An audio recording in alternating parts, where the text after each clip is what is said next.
స్వర్గీయ ఏపీజే అబ్దుల్ కలాం జయంతి సందర్భంగా గుంటూరు జిల్లా వైఎస్సార్ కాంగ్రెస్ పార్టీ కార్యాలయంలో ఎమ్మెల్సీ చంద్రగిరి యేసరత్నం, మాజీ మంత్రి మోదుగురు వేణుగోపాల్ రెడ్డి, వైసీపీ నగర అధ్యక్షురాలు షెక్నూరి ఫాతిమా, వైసీపీ ముఖ్య నాయకులు ఆయన చిత్రపటానికి పూలమాలలు వేసి ఘన నివాళులర్పించారు. ఈ సందర్భంగా వారు మాట్లాడుతూ, భౌతికంగా ఆయన మన మధ్యలో లేకపోయిన ప్రతి ఒక్కరి గుండెల్లో పదిలంగా ఉన్న మహనీయుడు ఏపీజే అబ్దుల్ కలాం అని తెలియజేశారు. భారతదేశానికి ఆయన చేసిన సేవలు ఎనలేనివని కొనియాడారు. రాష్ట్రంలో జరిగే సంక్షేమ కార్యక్రమాలకి అబ్దుల్ కలాం పేరు పెట్టాలని కోరారు. మళ్లీ జన్మంటూ ఉంటే అబ్దుల్ కలాం భారతదేశంలోనే జన్మించాలని కోరుకుంటున్నట్లు తెలిపారు. అబ్దుల్ కలాం బాటలో వైఎస్సార్ కాంగ్రెస్ పార్టీ పయనం చేస్తుందని అన్నారు. డాక్టర్ అబ్దుల్ కలాం గారి 94వ జయంతి సందర్భంగా వైఎస్ఆర్ కాంగ్రెస్ పార్టీ గుంటూరు జిల్లా నేతృత్వంలో ఆయన ఘనమైనటువంటి నివాళులర్పించాం. చాలామంది భౌతికంగా దూరం అవుతారు, కానీ వారు మరణించినటువంటి వ్యక్తుల్లో అబ్దుల్ కలాం ఒకడు. వెన్ హీ డైస్, ఆయనకి no possession of the house, even not owning of single yard of land, no bank balance, no wife, except ఆయన వదిలిపెట్టినటువంటి భారతదేశం ఇస్రో ద్వారా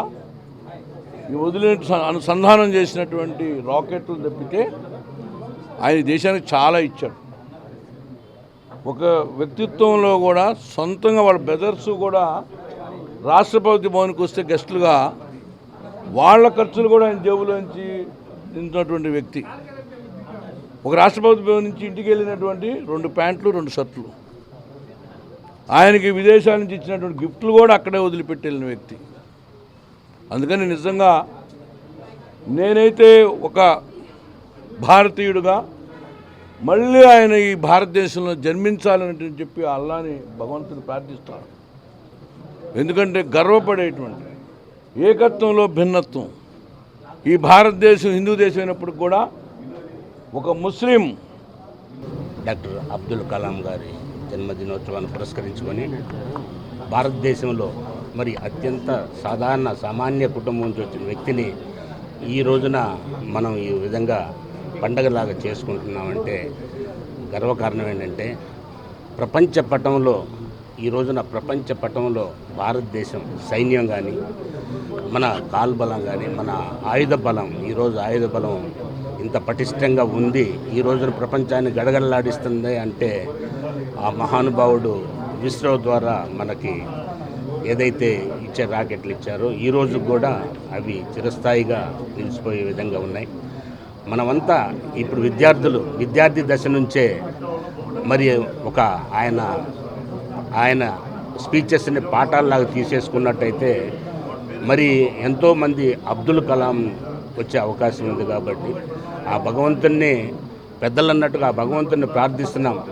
అలాంటి వ్యక్తి భారతదేశంలో ఎక్కడో. ఈరోజు 94 మరి ఏపీజే అబ్దుల్ కలాం గారి జయంతి సందర్భంగా ఈరోజు గుంటూరు జిల్లా కార్యాలయంలో ఆయన నివాళులు అర్పించుకోవడం జరిగింది. ఏపీజే అబ్దుల్ కలాం గారు మైనారిటీస్ అందరికీ నిజంగానే ఒక ఆణిముత్యంగా, మళ్ళీ ఇంకొకసారి దొరకని అరుదైన మరి జమ్గా మిగిలారు. ఎందుకనంటే ఈరోజు ఒక మెసేజ్, ఒక సంకేతం, అందరికీ ఒక ఇన్స్పిరేషన్, చదువుకున్న వాళ్ళందరికీ, మరీ ముఖ్యంగా మైనారిటీస్కి చదువు ఉండాలి, చదువు ఉంటేనే ఈరోజు ఈ దేశానికి మనం ఏదైనా చేయగలుగుతామని చెప్పి ఆయన డిఆర్డిఓలో అలాగే ఇస్రోలో కూడా పనిచేసి ఈరోజు ఒక బిరుదు తీసుకొని ఆయన జీవితం అంతా కూడా ఒక ఇన్స్పిరేషన్లా మారి, ఎందుకంటే ఆయన చదువుకునే సమయంలో కూడా న్యూస్ పేపర్స్ వేసి దాని దగ్గర నుంచి వచ్చిన డబ్బులతోనే చదువుకొని ఈరోజు కష్టాజీతం అంటే ఒక హార్డ్ వర్క్ అంటే ఒక ఇన్స్పిరేషన్ అన్నా కూడా మరి అబ్దుల్ కలాం గారు ఆయన చావు కూడా ఆయన ఒక పాఠం చెప్తూ ఒక ఇన్స్పిరేషన్ అంటే ఒక దీంట్లోనే ఆయన మెసేజ్ ఇస్తూనే ఆయన చావటం జరిగింది. ఆయన చావు అనేది కూడా ఒక మెసేజ్, ఒక సంకేతం. ఇలాంటి చదువుకునే వాళ్ళందరికీ కూడా, మాలాంటి వాళ్ళు కూడా, రాజకీయాల్లో వచ్చిన వాళ్ళు కూడా అందరం కూడా సమానమే అని చెప్పి ఈ దేశానికి ఒక ఆణిముత్యంగా మిగిలిన వాళ్ళు ఏపీజే అబ్దుల్ కలాం గారు.